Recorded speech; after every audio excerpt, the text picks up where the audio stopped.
자, 안녕하십니까. 자, 오늘 직통 이 시간에는 저희가 서울 강남의 최근에 좀 가장 큰 이슈 중에 하나죠. 바로 이 헬리오시티라는 아파트입니다. 뭐 아시는 분들은 아실 거고 또 뭐 물론 모르시는 분들도 계실 텐데, 이 아파트가 지금 현재 지어지고 있는 아파트 중에서 국내 최대 단지죠, 이게. 예, 네, 그렇죠. 과거에 네. 이제 가락시형 아파트 재건축, 그렇죠. 9,500세대. 네. 이게 이제 12월 달에 입주를 할 예정인데, 이게 지금 문제가 뭐냐? 헬리오시티가 입주를 앞두고 이 전세 매물이 막 쏟아져 나오면서 전세값이 급락을 하고 있다. 그러면서 주변에 이제 그 주택 시장까지도 소위 얘기하는 뭐 입주 폭탄이다, 그렇죠. 역전세난이다, 뭐 이런 얘기가 지금 나오고 네. 있거든요. 그래서 이게 사실 강남인데, 강남의 아파트가 이렇게 입주한다고 해서 이게 이렇게까지 과연 이제 전세가 문제가 좀 소화가 잘 안 되고, 이게 도대체 뭐 언제까지 갈지, 또 왜 이러는 건지.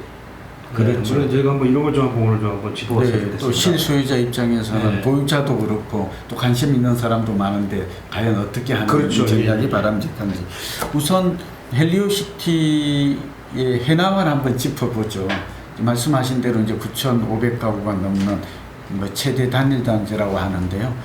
위치가 좋잖아요. 가락시장 옆에 있고 또 롯데월드와도 잠실에 인접해 있으니까 그렇죠. 예. 사람들, 그러니까 이제 투자자뿐만 아니라 실소유자의 관심이 높다라는 그런 부분을 하나 꼽을 수 있을 것 같고요.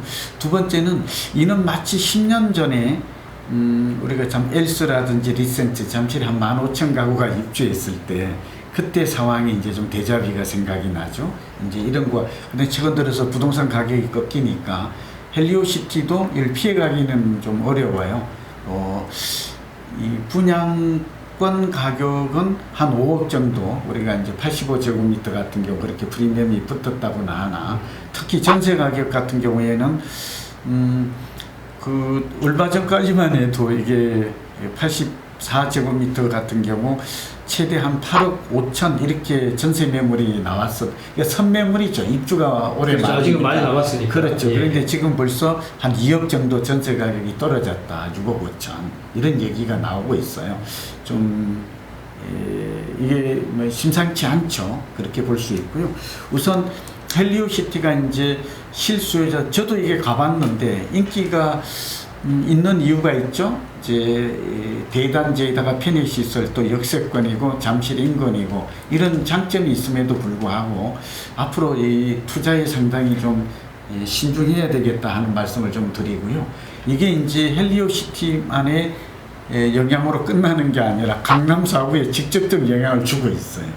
지금 두 가지를 꼽을 수가 있는데, 하나는 그 엘스라든지 리센츠 이런 쪽에 그 전세 가격이 최근 들어서 한 2억씩 급락하는 이유도 사실은 헬리오시티 영향이 있다라고 보여지고요. 지금 제가 방금 좀 살펴보니까, 네. 지금 찾아보니까 뭐 6억 6천, 뭐 6억 8천, 84제곱미터가 전세가 이렇게 지금 떨어졌네요, 지금. 헬리오시티가요? 아니요, 저 리센츠. 리센츠와 그러면 엘스. 8억 9억씩 갔었던 거예요. 그러니까 전세 가격이 이게 예사롭지 않죠. 그러니까 이런 부분은 앞으로 헬리오시티의 입주율이라는 개념이 있는데, 지금 서울시의 평균 입주율은 85% 정도 돼요. 수도권이 72 이렇게 신규 아파트 입주율. 예. 이걸 우리는 이제 입주 폭탄, 입주 리스크라는 말을 쓰고, 우리 연구자들은 입주율이라는 말을 쓰는데 입주율이 자꾸 낮아지고 있어요. 이 얘기는 대규모 아파트일수록 사전에 세입자를 구하지 못할 가능성이 많고, 지금은 그럴 가능성이 높아요. 이런 것들은 송파구뿐만 아니라 강남, 서초, 그다음에 강동구까지 전방위적으로 파급 효과가 예상된다는 점에서 분석하고 좀 주목할 필요가 있죠. 근데 이제 그렇다면 이게 이제 헬리오시티가 물론 물량이 좀 많은, 뭐 한꺼번에 9,500세대, 이게 참 적지 않은 물량이죠. 뭐 서울시 같은 경우에 연간 입주하는 물량이 뭐 한 4, 5만 세대밖에 안 될 텐데. 그렇죠. 이게 뭐 만 세대 가까이 이제 입주를 하니까 네. 공급에 이제 과잉 영향이 좀 있을 것 같긴 한데, 예. 이게 이제 특히 좀 이렇게 지금 시점에서, 그러니까 뭐 이게 예를 들어 뭐 좀 특히 문제가 되는 게 왜 그럴까요? 이게 문제가 되죠. 예. 그러니까 앞서 입주 쇼크라고 그래가지고 제가 10년 전에도 이때 잠실주공 1, 2, 3, 4단지가 한꺼번에 입주했잖아요. 반포도 그랬고 이러면서 한 2, 3년 정도 전세 가격이 매우 바닥권으로 떨어졌던 그런 경험이 있어요. 그러니까 지금 이제 하나씩 좀 살펴볼 텐데 사실은 이게 분양할 때만 해도 3.3제곱미터당 3천만 원 정도 했거든요. 고분양가 좀 논란이 있어요. 제가 분양가 심사에 이때 참여했었는데 그럼에도 불구하고 이때 분양이 또 순조롭게 이루어졌었어요. 이제 와서 생각하면 일단 분양을 받았던 사람들은 지금 5억 정도 이상 프리미엄이 붙었으니까 10억 정도 했는데 15, 16억 정도 하거든요. 그렇게 된다면 일단은 뭐 청약한 사람들은 투자 가치 측면에서는 성공했다라고 볼 수가 있죠. 근데 마냥 웃을 수만은 없어요. 지금 우리가 다루는 이유가. 그리고 이제 두 번째는 대출을 낀 사람들이 의외로 많아요.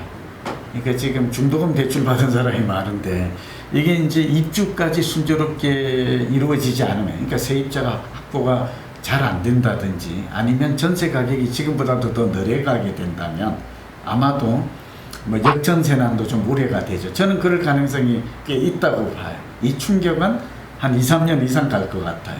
또 좀 흥미로운 점은 우리가 이제 매매와 전세를 구분해서 지금 사실은 살펴봐야 되는데 이제 매매 가격은 많이 떨어지고 있질 않아요.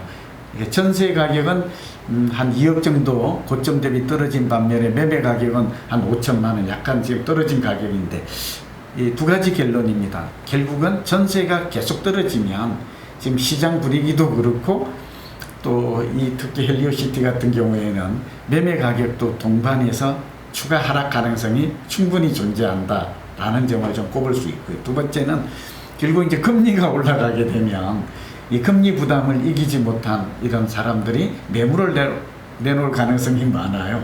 그러면 결국은 전 개인적으로 조금 이제 성급한 진단일 수 있는데 저는 실수요자들은 관심을 가질 만한 단지라고 보기는 해요. 한 2, 3년 후에 저가의 매수 기회가 오지 않을까 저는 조심스럽게 이렇게 좀 예측하고 있는 것이죠. 그러면 지금 이제 헬리오시티가 아까 이제 말씀하신 것처럼 이제 한 5억 정도의 이제 분양권 프리미엄이 붙어 있다라고 말씀을 하셨는데 그러면 네. 뭐 거의 뭐 지금 34평 기준으로 하면은 약 한 평당 우리 기준으로 하면 5천에 육박하는 5천 4천 후반, 4천만 원 후반대에서 5천만 원대 육박을 하는데 이 가격이 그러면 계속 유지가 될 수 있을까요?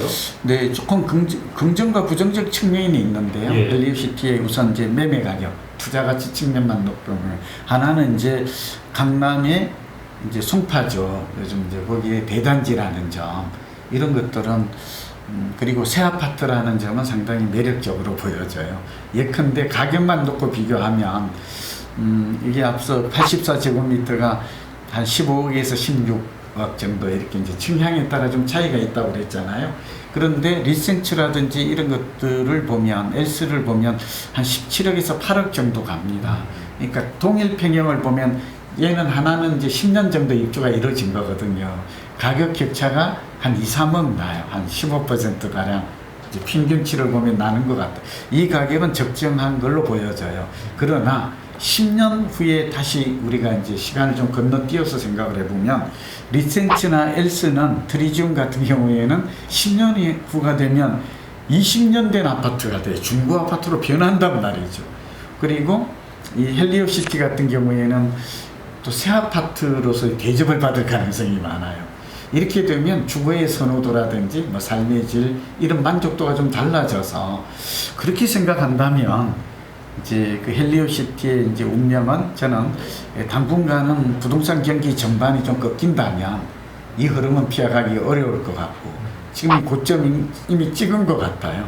두 번째는 또 전세 가격이 내리면 주변도 전세 가격을 끌어내리는 그런 효과가 있게 되고 또 그렇게 되면 전세가 내리면 또 매매가 내리는 그러니까 하방 압력이 좀 높아지고 있죠.